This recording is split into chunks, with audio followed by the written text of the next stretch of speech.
Esta es una producción de Grupo Fórmula. Doctor José Luis de la Cruz, director del Instituto para el Desarrollo Industrial y el Crecimiento Económico AC, antes que nada, mi reiterado agradecimiento por tu magnífica disposición siempre para participar y ayudarnos en nuestros programas. Doctor, te lo agradezco y te lo aprecio mucho. Gracias, Ricardo. Siempre un placer estar contigo. Doctor, para empezar, ¿cómo describirías, yo sé que no está sencillo el asunto, pero ¿cómo describirías este año en materia económica en el marco inevitable de esta triple pandemia que ha sido la sanitaria, la económica propiamente dicha y también ya ahora una de carácter social? Bueno, sin lugar a dudas, el año más complejo que la mayor parte de los mexicanos hemos vivido, es decir, una recesión que al cierre del 2020 ubicará al Producto Interno Bruto de México alrededor de 8.5% abajo de lo que teníamos en 2019, con una parte industrial que ha caído en 24 de los últimos 25 meses y que eso se tradujo en una pérdida de empleo.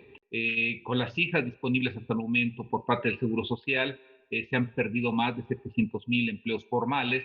Sin embargo, el INEGI marca que al contemplar también la informalidad, pues tenemos ahí todavía cerca de 3 millones de mexicanos que no tienen una fuente de ingresos, es decir, pues básicamente que perdieron su empleo. Y esto ya se tradujo, como bien señala, en un costo social elevado.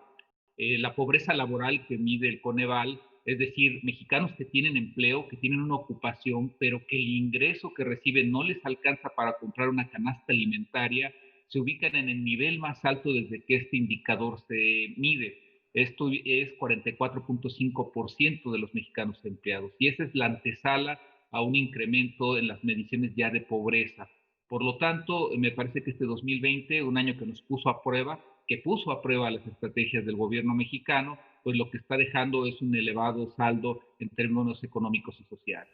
A propósito de lo que acabas de mencionar, ¿cuál tu opinión sobre la forma en que el gobierno ha encarado estos desafíos económicos en el marco de la pandemia? ¿Crees que ha sido una estrategia adecuada o no tuvimos estrategia siquiera?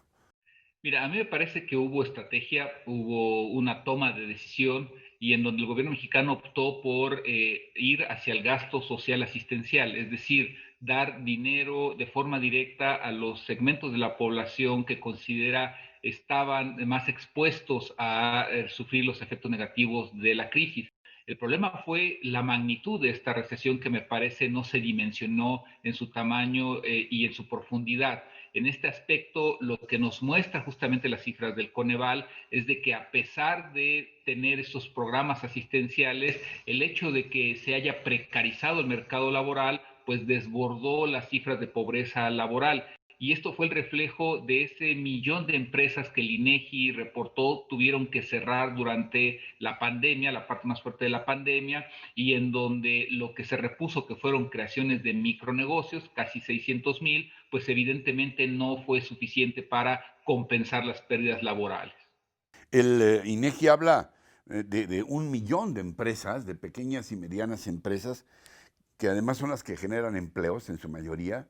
Entiendo que 7 de cada 10 empleos las generan pequeñas y medianas empresas, pero dice que hay más de 1 millón que han tenido que cerrar sus puertas debido a la pandemia y a la falta de apoyos económicos. ¿Hubiera valido la pena destinar más recursos a estas empresas o incluso recurrir a un préstamo externo como han hecho otros países?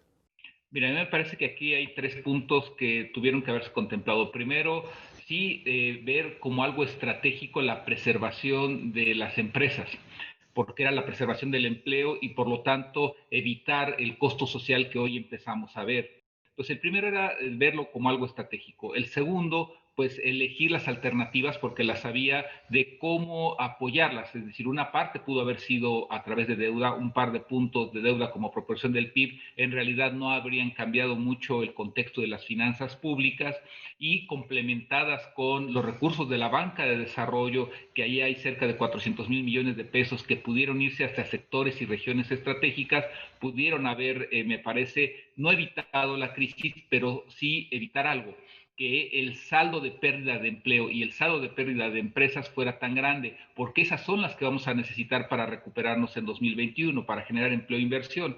Y el tercer aspecto, me parece, es que el gobierno no se dio, desde mi punto de vista, el tiempo de reflexionar esta disputa que tiene con el sector privado, estas diferencias de visión, y que ante una recesión de la magnitud que estamos viendo, sí valía la pena darle una pensada a qué era lo estratégico en este momento.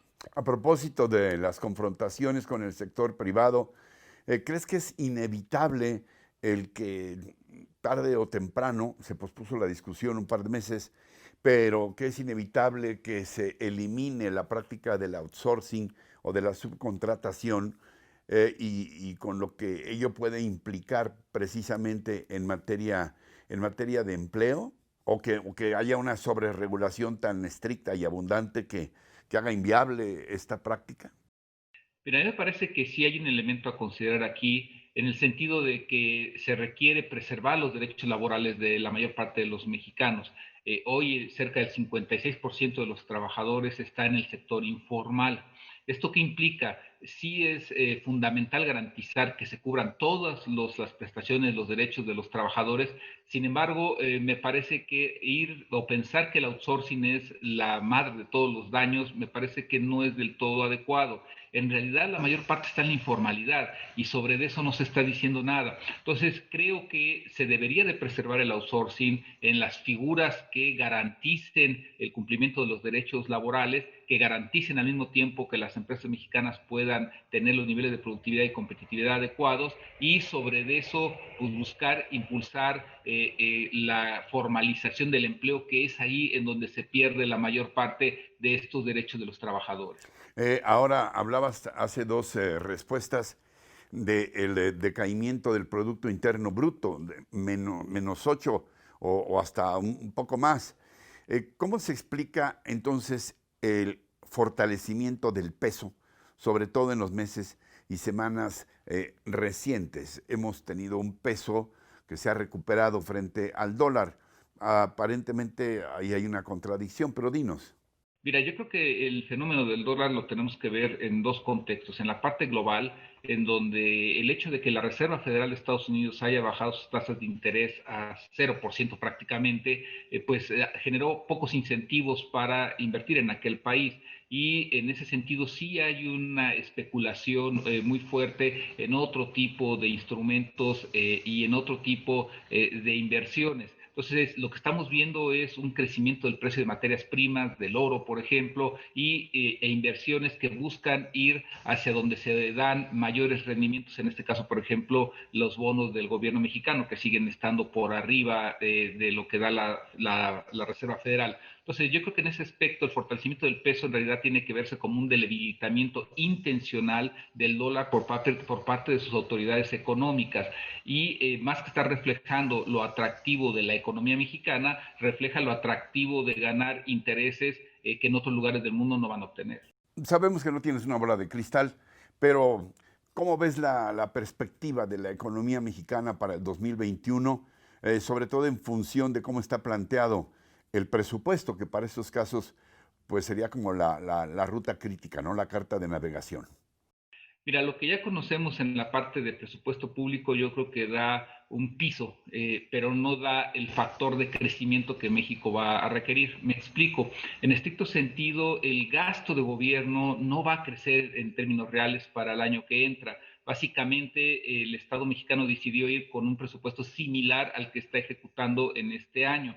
Segundo, en la parte de inversión, que sería la que generaría mayor crecimiento, pues está muy focalizado a los grandes proyectos que todos conocemos. Es decir, hay lugares, regiones del país que no se van a beneficiar de esa inversión. Entonces, en ese aspecto, a mí me parece que el 2021 sí va a generar crecimiento para México, sobre todo por la muy baja base de comparación que tenemos de este año. El cierre de la economía en el segundo trimestre pues implicó que actividades como el sector automotriz, el turismo y otros pues no operaran durante varias semanas, y si eso no ocurre el año que entra, pues ya ese simple hecho va a ayudar a tener crecimiento. En realidad el desafío va a ser crecer por arriba de un 4% y que a partir del 2022 existan las bases para crecer por lo menos otro 4% durante 4 o 5 años más.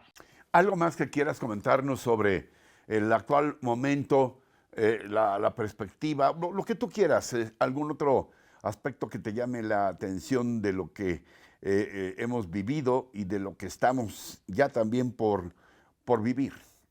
Mira, yo creo que este año nos puso a prueba no solo al Estado mexicano, sino a la sociedad en general. Y yo creo que lo que observamos fue que la falta de diálogo, la falta de consensos, de poder generar una agenda mínima, retarda el crecimiento del país. Entonces, en ese sentido, creo que el desafío por superar es construir justamente metas conjuntas de mediano y largo plazo que permitan crecer, que permitan obtener desarrollo con bases productivas, y entender que el Estado mexicano no tiene los recursos para hacerlo solo. En realidad necesita la colaboración de las empresas, de la sociedad, para obtener ese estado de bienestar al que se está aspirando. Doctor José Luis de la Cruz, director del Instituto para el Desarrollo Industrial y el Crecimiento Económico, como siempre, gracias, gracias de verdad. Es muy aleccionador escucharte, Gracias maestro. por la invitación, Ricardo, un gusto. Gracias. Encuentra más contenido como este en radioformula.mx.